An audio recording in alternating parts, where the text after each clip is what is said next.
that you can see the presentation. Great. All right, and welcome to this Apple Harvest Open Office Hour. I'm John Clements, UMass Extension. Today is September 22nd, 2020. We have half a dozen participants right now, and maybe some more will join as we go on. My objective is to give you a brief update on what I'm seeing in terms of apple maturity at the UMass orchard. And then we can open it up to whatever you all want to talk about. Okay, I always kind of like to look at the weather forecast briefly. I'm sure everybody else pays attention to the weather too, but looking at the next week, I see no precipitation forecast through Saturday at least. This forecast seems optimistic at 81 on Friday and 83 on Saturday, but we'll see. I don't think any rain is forecast at this point until Sunday evening at the earliest. Couldn't ask for much better weather again. Quickly looking at the temperature and precipitation forecast beginning September 27th, which is this Sunday. So this week it was below normal. Next week, the probability of being above normal temperature is greater than average. So looks like we're going to run into some warmer temperatures. Also for next week, above normal precipitation. So our good weather outlook streak appears to be maybe coming to an end beginning next week. We've had it good, but we'll see. The forecast, of course, changes. You know how that works. All right, my apple maturity report. Yesterday, I looked at these varieties, beginning with McIntosh. You know, this week is probably the last week you want to pick Macs for long-term CA storage. If anybody out there is doing that, maybe a different story if you're treated them with retain. Right now, everything looks really good on them. I mean, this would be the week to bring your Macs in. The starch index was starting to be 5 to 6 mostly. Maybe there was 1 or 2 that were 7. So I said that harvest should wrap up this week on Macs. Cortland's, I think this week they're entering a sweet spot or reaching their peak maturity. Color looks really good. Firmness is good. Brix is up there. Again, starch index, I don't think on Cortland ever works very well. So I imagine that Cortland harvest should really be going strong this week and has already started. Macauns. I felt the Macauns based on Brix was just above 12. I think they could use some more time to develop their good variety flavor. I'm sure they're being picked and are economically ripe, but towards the end of this week, I would think would be a better time to be harvesting Macauns. Boring stuff so far, right, everybody? I'll tell you, I haven't seen much drop yet. It's really amazing. This weather has really stuck them on the trees nicely. I looked at some Thome Empires. I mean, I really don't expect Empire to typically be ready to the last week in September, and I was correct on that. The starch index was only about a 3 to 4. You know, Thome Empire gets really red fast. This block did not have irrigation, so the fruit size showed less than 3 inches on these. If they had irrigation, I think they'd be larger. So I would hold off harvesting any Empires until next week if it was me. All right, now we get into the fun stuff. Jonagolds. I was expecting them to be a little farther along. I spot picked the ones where I could see some background color change from green to yellow. The DA was suggesting there was some variability there. There always is with Jonagold. You really need to spot pick these things. Brix was pretty good. Starch index, as you can see, was quite variable. I think Jonagold could start to be spot picked, but there was a lot of green looking apples on the trees still too. So towards the end of this week, early next week should be the sweet spot for Jonagolds. Crimson Gold, you're probably not familiar with. I like this apple a lot. It has a really nice complex flavor.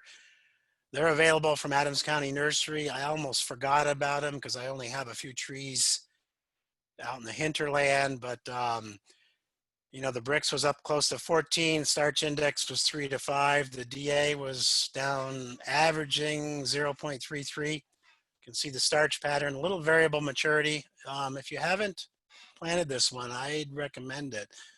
Really a pretty apple available from Adams County Nursery. It's Crimson Gold. Morning Miss Fuji is my favorite early Fuji. I believe it's only available from Willow Drive. This block of trees has just done really well over the years here in Belchertown. You know, not the hardest Fuji in the world. The firmness was down at 13. The Brix was good. Starch index was ranging from 5 to 7. Interestingly, the DA was kind of high, showing some greenness still to them, but as you can see from starch index and the flavor, I thought had typical Fuji flavor. I told the crew here they should get in there and pick those this week. You know, based on color, it'll be a 2-pick apple. Pick the best color first and then go from there. But again, I like this Fuji for an early Fuji. Modi, nobody else can grow this to my knowledge at this point in time. I've got quite a few trees here in Belchertown. I really like it. It's a Gala by Liberty Cross. It ripens before Liberty. I would expect Liberty to not be ready till next week. I didn't even test them. It's better than Liberty. It's got a better flavor. A beautiful apple when hand thin. Look at the Brix was up there at 15. These are going to be harvested this week in Belchertown. A club variety, and they can only grow it in California in the United States. It's disappointing that they don't open that up. It's a variety from Italy, scab resistant. I wish we could grow it. Okay, that's Modi. We've got some ambrosia trees here in Belchertown. I know many of you are starting to plant this and probably don't have a crop yet. Normally, I wouldn't expect ambrosia to be ready about October 1st, but this is a light crop. They were starting to change in background color. I forgot to try one.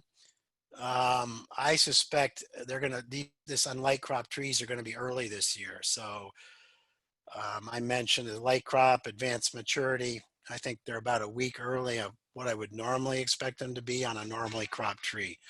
A real pretty apple, as you can see. So I think something to look forward to as those start coming into bearing for you all. Okay, that's my maturity report. You know, we're kind of at that time of the year where everybody's just flying and picking things as fast as they can as they become both economically and truly ripe. I know there was it was a busy weekend for Pick Your Own, and the weather was great. I think we'll have another nice, strong weekend for Pick Your Own. And I know the crowds were out there, and I had a couple people mention to me how busy they are. So I thought I'd remind you that the MDAR has a nice page with COVID-19 resources for agriculture, both Pick Your Own. They have a Pick Your Own guidance section, and then I'm not going to get into the agritourism section. But I wanted to remind myself what their guidelines were for how many people per acre should be on at one time on the Pick Your Own blocks. And the recommendation is about 30% of the full normal Pick Your Own recommendation. So 114 customers per acre, but realize that family groups, if you have 5 or 6 or 7 or 8 or 9 or 10 people in a family group, that counts as one customer. I should go back. I don't know what the 30%, why the full, what the full amount is, but the full amount was about 300. And then if you go to smaller Pick Your Own operations, they can have 8 to 10 people per 1,000 square feet. So 40 times 8, that'd be about 400 people. Maybe that's kind of where the maximum amount lies. Anyways, this is not my area of expertise. You all have way more experience managing Pick Your Own traffic. So with that, I am going to stop sharing my screen. I am going to try and unmute everybody. And it's 12:15. I reached my limit of what I want to talk about, so I thought I'd open it up to discussion. Anything you want to talk about? Maybe if there's any comments on apple maturity, we should entertain those first.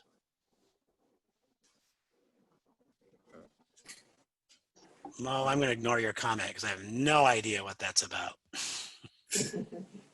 Hey, John. It makes me nervous. Yeah. Yes. Interesting comments on Ambrosia. I would differentiate with you just a little bit. I always considered we've had a couple of crops about the 7th of October. So maybe there'd be a week early. I agree when they're light. I agree by the time you get to the 12th or 13th, it's starting to get a little bit past almost. That's just my personal experience with them. Yeah, I should have tried one yesterday. I was at the end of the day and I was in a bit of a rush. Yeah, I normally say I wouldn't normally touch them till the first week in October. You are right, though. You have to be careful with them because if they go over the hill on you, they're not good. They get a little greasy. Yeah. Yep, fast. So they don't, they get soft and relatively mushy. So you have to watch them closely. No, it's a good point though, because I wouldn't even thought about the late crops. I appreciate that part. That's good. And I think the change in background color from the first starting to change from green to yellow is a good indication of when they're ripening. Like I said, these 10 trees I have, they have a really light crop this year. They are biennial. You have to be careful. I'll mention something on those too, John, if you would. Last year we found out that we had a whole row of those that had been in for about 10 years. I don't know how that happened, but somehow we happened to have a whole row of them. And so they're about 10 years old and they are much further behind in terms of their ripeness than second leaf trees. Second leaf trees are wonderful to eat today, but I would not pick anything that's mature tree at this point. Yeah, they were distributing some ambrosia kind of before they locked it down back in the day. Exactly. So maybe that's where you that's got where those. We got it, John. That's where we got them. And now, when they were locked down for 10 or 15 years, but with a few years ago, they became off patent and they were starting to be propagated. Good comments. You're right. Cause I was thinking I wouldn't expect ambrosia to be ready till the first week in October normally. They're as bad as McIntosh for scab. Worse. They get scab. Yep. They sure do. All that. I'm guessing there's some McIntosh in that thing, believe it or not, or some other, maybe McIntosh or Spartan. It's from an orchard that grows a lot of McIntosh. So Yeah. It's hard to believe that Max would be one of its potential parents. The scab issue kind of suggests that. A parent or a grandparent. Yeah. John? Yes. It's Keith Boney. I was a little late joining. What were your comments on the maturity of Macoun? My feeling about Macoun is I don't like to pay too much attention to it because I think it's kind of when it's economically right, but I don't think they were starch testing about a 3. I don't think they've reached their varietal peak yet. Yeah, I'd say later this week, early next week. However, I'm sure they're in the market. Yeah, I'm sure my customers are going to demand that I pick them this weekend too. And I just, frankly, I don't pay that close attention to them. I mean, they're just, to me, they're a little bit of a commodity apple, but I know they're not. I don't know. Come on, people, are you doing pick your own on Macauns? we just started today on some non-retained treated. I think by Saturday they should be acceptable. Yeah, I think Macoun really generally last week in September is Cortland's are before the week before Macoun and then Macoun. We're good. Okay, that's my only comment. I really like the yellow apples that have a good starch pattern and the DA meter works well. I tell you, I ate a Jonagold yesterday and I thought it was really still good, quite good. It did have one shot of retain, but Yeah. They were excellent yesterday. I know I've been out to your place to the end of September and the ginger golds are still hanging on the trees and really nice with that one shot of retain. Yep. Wow. All right. Hey, John, you know, in my opinion, Macoun is still a better apple than Honeycrisp. You should pay a little more attention to him, but that's All right. okay. All right, maybe I will. Next, I'm going to wait till next week though, okay? I agree. Okay, that's fine. Yep. I will test them again next week and yeah, I don't know. I guess they have a certain amount of spice to them when they get ripe. I've just not seen it yet. I always understood they didn't starch test very well. You think you can do them okay, huh? No, I don't think they do that well. I mean, next week they might be showing a little more pattern breakdown. Okay. I don't know, Dwayne, maybe Dwayne has an opinion on Macoun. I like Macoun as a customer, not as a not as a seller, because when you get a Macoun that is really tree ripened and the red color becomes ebony, then you've got an apple that really tastes good. But I know customers are demanding to have it early, and I think we do a disservice to the variety. But again, I'm talking from a customer standpoint, not from a grower standpoint. Well, that's the problem with using our taste buds, Dwayne. You know, I've eaten Macauns all the way till Christmas that were still on the trees, and I've still never eaten a Macoun that I thought was worth eating. Tell us what you think. Make it different with you, Mo. I just don't like them. I mean, we got staff that go crazy over them, and we'll eat the same apple, and they're crazy over it, and I just think this sucks. Wow. Same way about Honeycrisp. I think I like to say perception is reality, and I think with the Macoun, a little perception there that it's the best thing since sliced bread. Anyway, and you know, I think Jonagold is a better apple than Honeycrisp. But I agree. Yeah. Hey, we could go round and round. It's kind of fun. Yep. Yeah. But I, as I said, I personally think a Macoun is better than the Honeycrisp, but that's not the general public saying that either. One thing I will say about the Honeycrisp that's nice though is that it allows us to wait a little bit longer on picking Macauns until they really are what they should be, instead of trying to rush them out there, because people can buy Honeycrisp now, in my opinion at least. Yeah. And when you do pick your own with a Honeycrisp, you already get half your fertilizer on the ground before the season starts for next year. As long as you chop them up on the ground. I suppose everybody else understood that. are you going to explain your chat, Mo? Don't put pink ribbons on Red Haven trees, or is that something that's not? I told my wife that's what I want on my my gravestone. Nope. This is a story. This is what I try to encourage staff and family and everybody else from this story. Until about 20 years, well, for the first 20 years that we were in business here, Oh, when we had people picking peaches, we still do, of course, but when we would send people out into the orchards, we would put pink ribbons on the yellow fleshed peaches, and we put blue ribbons on the white fleshed peaches.